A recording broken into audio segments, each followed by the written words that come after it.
Welcome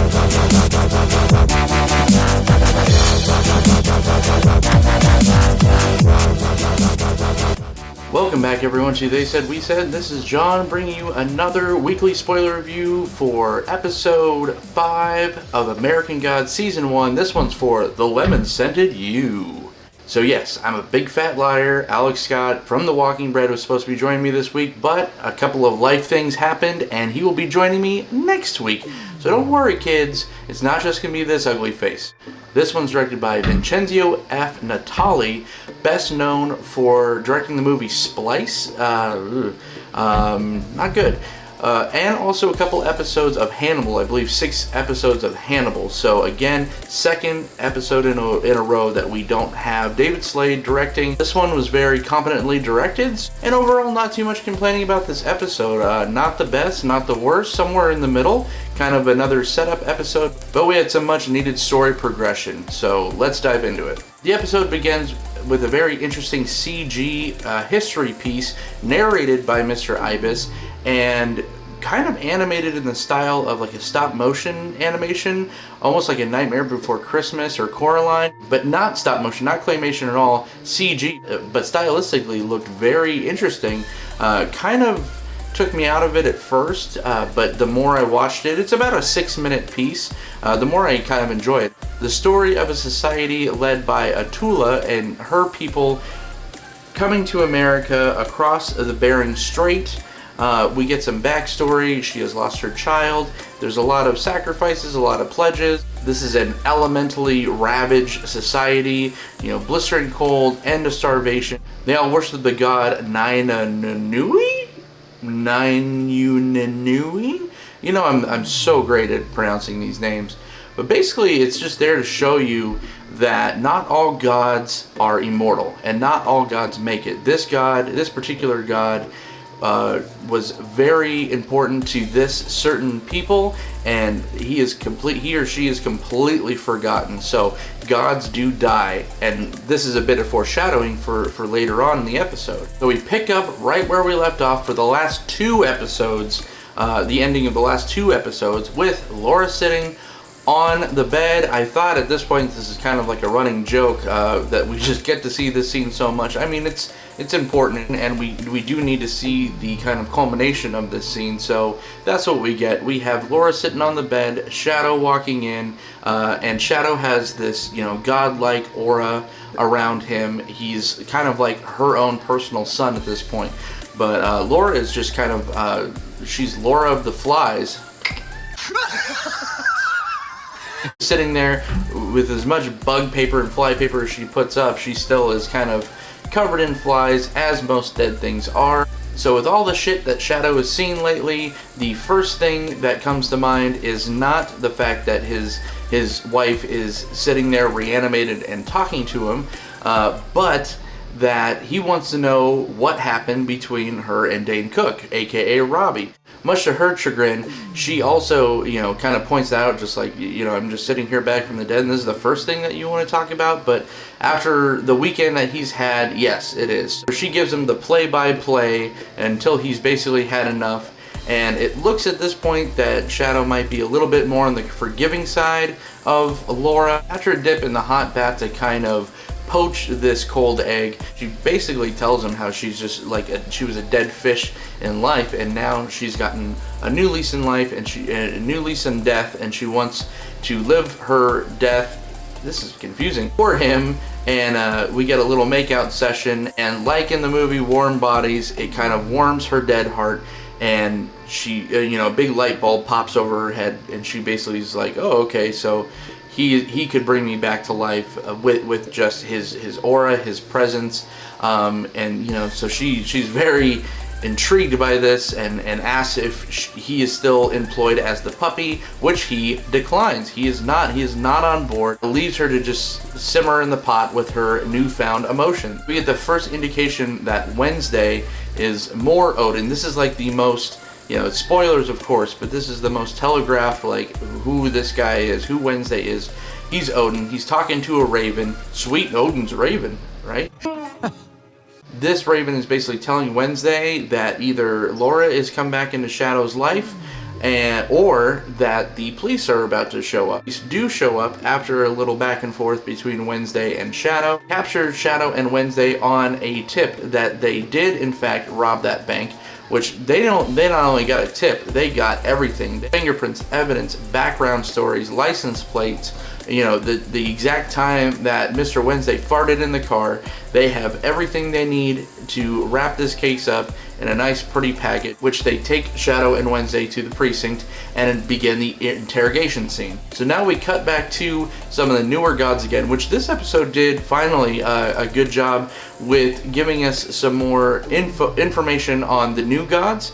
And Technical Boy's just kind of taking a stroll, kind of taking a smoke break from a party, and he gets one of those digital face huggers that jumped on Shadow's face in the first episode, jumping on his face, brings him to the limousine, and now it's like the tables have turned, and we have David Bowie, or Media, played by Gillian Anderson, which was fantastic again in this scene, telling Technical Boy how bad he screwed up, messing with Wednesday and trying to lynch our protagonist Shadow. Technical Boy seems a little bit irritated until Media tells him that he needs to apologize for his transgressions because Mr. World said so. So this is the first time that we get introduced, at least verbally, to Mr. World.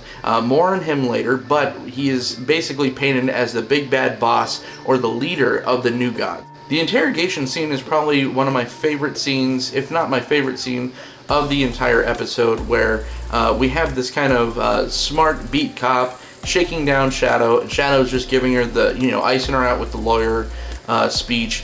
But on the other side, Mr. Wednesday's just kind of getting broken down by this cop that's weekend warrior cop that's very bad at his job, and he's just like, fine, you want to know everything? Here's how it goes. I'm basically a god, an older god, and I'm recruiting all these older gods to fight against, you know, the newer gods trying to snuff us out. All the while, this cop is just like rolling his eyes and just like, yeah, whatever. And while this interrogation scene's going down, we cut back over to the hotel room. Laura's out of the bath finally, and there's a knock at the door, and there's our favorite Lucky Charm, Mad Sweeney, at the door looking for his coin. He knows right away what's going on, and Laura basically says, I'm not giving you my coin back, because this is basically the battery that's charging this car, and if I give it to you, I'm just going to be a slock of meat on the ground, which basically Laura looks like a piece of liverwurst. If you've ever worked in a deli, you'll never look at liverwurst the same. But we get a nice little fight. Every scene with Mad Sweeney, he's either getting shot at, his ass kicked somehow, and Laura's putting the beating on him worse than Shadow ever did, and even going to the fact that she was just ready to kick him in the, she said, the last time I kicked a dude in the nuts, my foot didn't stop till it reached the top of his brain. So Mads kind of still called her bluff, basically saying, I need my coin, I don't care, he calls her the dead wife, and he needs his coin back at all costs. And she says, it ain't never gonna happen. And he's like, yeah, it is gonna happen, because there's gonna be a day when you're in Vegas and it's 105 degrees, which that's what I'm living personally in my life right now, and the meat's just gonna cook right off your bones, and you're just gonna be nothing but a pile of goo, and that's when I'm gonna be there, and I'm gonna take my coin back. It shows that she kind of hesitates for a minute, and he capitalizes on this and picks her up, throws her in the bath, starts strangling her for some odd reason, because she doesn't breathe, she doesn't need air, but whatever. Cops show up at the right time, and no one plays dead as good as Laura, and Mad Sweeney gets taken on a murder charge. Very busy night for these cops in rural wherever. And at this point, these cops really show that they're not very good at their job, because the female cop starts to listen to Shadow, and Shadow starts responding a little bit, and they both decide to just put them in a room together for reasons. But if it didn't happen, we wouldn't get this cool scene. All the lights kind of turn off, the doors slam open, and here glides in Miss Marilyn Monroe, aka again Media, doing her very best Marilyn Monroe impression. Norma Jean wasn't well represented here, I have to say, and I'm sorry. I've been a big fan of everything that Gillian Anderson has brought to the table with these roles. You know, first she was Lucille Ball, did it great. Then her David Bowie was really spot on. But her Marilyn Monroe was a little taxing and kind of, I don't know, it was very cringe-worthy, her portrayal of Marilyn Monroe, which usually most actresses are. I haven't seen like a good Marilyn Monroe since Mira Sorvino in that like straight to HBO movie documentary about Marilyn Monroe. But yeah, this, you know, she kind of gives a little back and forth with Shadow and Wednesday.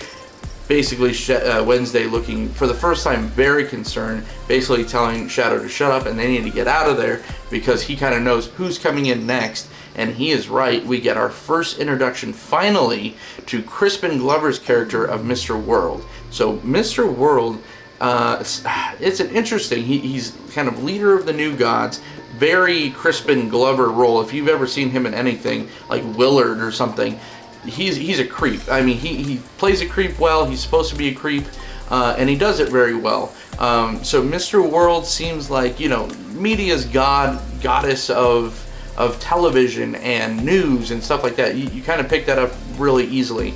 Technical Boy is kind of the god of the internet. Mr. World kind of, I guess, is the god of all-encompassing information.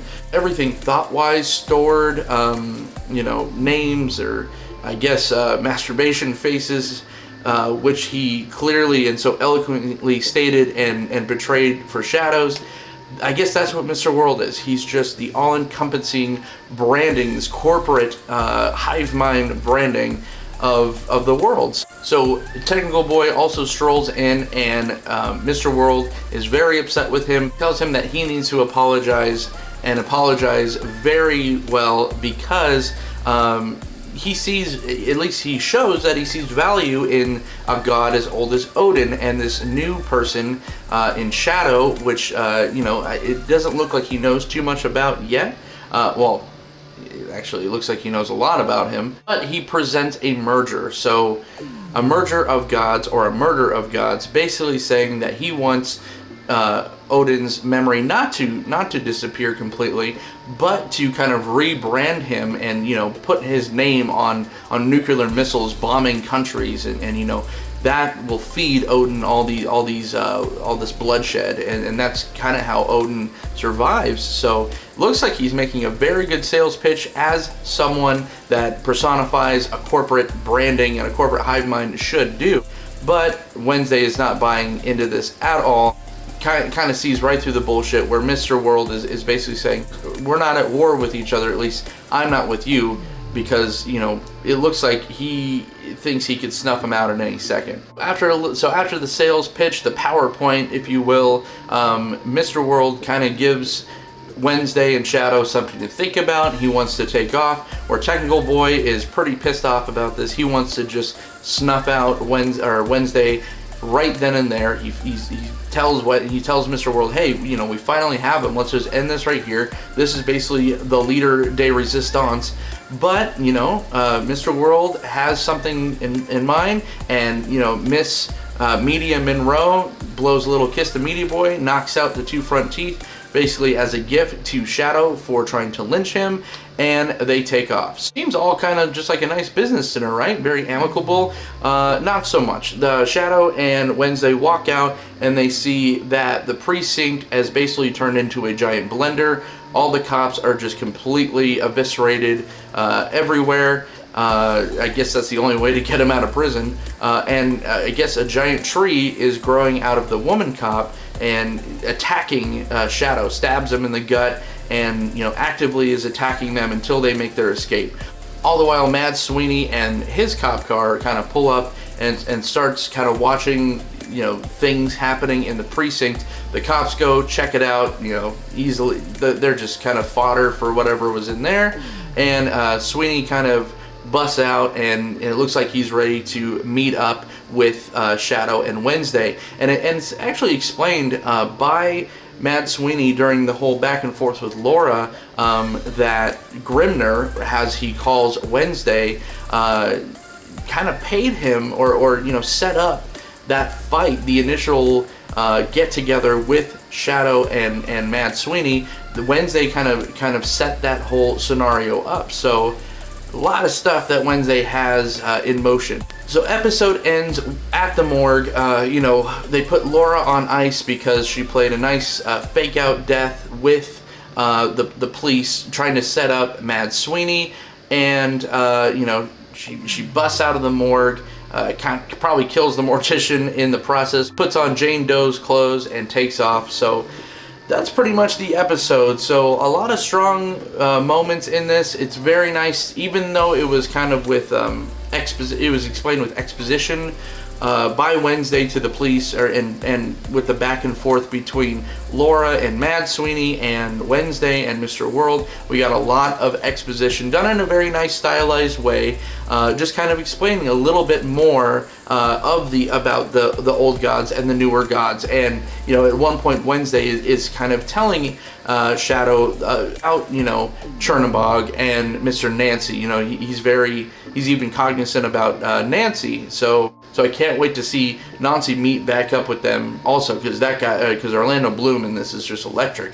Yeah, it was a nice, good kind of setup, explanation episode. Things I didn't like, you know, it was, like I said, it was the strengths were also some of its weaknesses. Heavy exposition in this episode, and Gillian Anderson's performance in this episode was a little off-putting. You know, I'm sure she's gonna get high praise for her portrayals of these characters, these beloved, you know, old school characters, and I really dug when she did Lucille Ball, and I was pretty okay with the David Bowie thing. That was pretty cool, but it's just the Marilyn Monroe thing kind of took me out of it. But you know, it wasn't terrible, but it was a little blaring. Yeah, and so I have to say that was pretty much it. So to rate episode 5, Lemon Scented You, I'm gonna give this one a 3.6 out of 5. Might be my lowest rated episode. I don't, you know, that might not be on purpose, but it was either the least best or second to least best of the 5 episodes so far, but still enjoying the hell out of this series.